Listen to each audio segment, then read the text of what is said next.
ఎదగడానికెందుకురా తొందరా, ఎదిగిన బతుకంతా చిందర వందరా.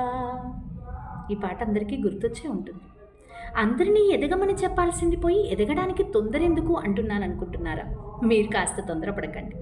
నిన్న మొన్నటి వరకు బంగారం వెండి ధరలు చాలా పై స్థాయిలోకి వెళ్ళాయి. ఇవాళ చూస్తే కొత్త తగ్గుముఖం పట్టింది అని చెప్తున్నారు. ఇది తగ్గిందా పడిపోయిందా అని నేను చెప్పట్లేదు. ఎందుకంటే బంగారమైనా వెండైనా మనం కొనుక్కునేటువంటి ప్లాట్లైనా ఏవైనా సరే మనకి భద్రతనే ఇస్తాయి. కానీ వాటి కోసం తొందరపడి అప్పులు చేసి పక్క వాళ్ళని చూసి మనం కొనుక్కోవడం తప్పు.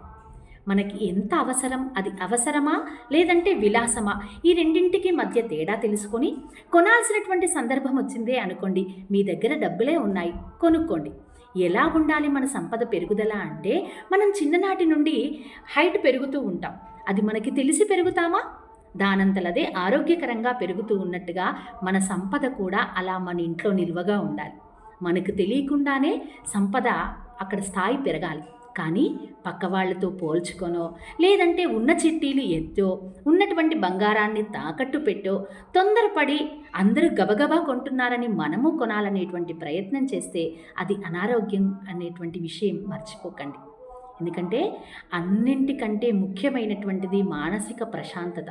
ఆ ప్రశాంతత ఎప్పుడైతే కోల్పోతామో ఎంత సంపద మన దగ్గర ఉన్నా అది దండగే.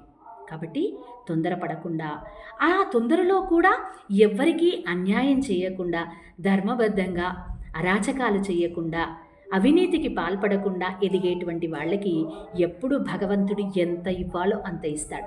మనకి రాసిపెట్టింది ఎప్పటికైనా మన దగ్గరికే చేరుతుందనేటువంటి విషయాన్ని మర్చిపోకుండా ఉన్న దాంట్లో తృప్తిపడి ఉన్నటువంటి సంపాదనలో నెలసరిగా కొంత పొదుపు చేస్తూ కొనుక్కునే ప్రయత్నం చేద్దాం. అంతేకాని ఎక్కడా ఇబ్బందులు పడొద్దని నా ఉద్దేశం.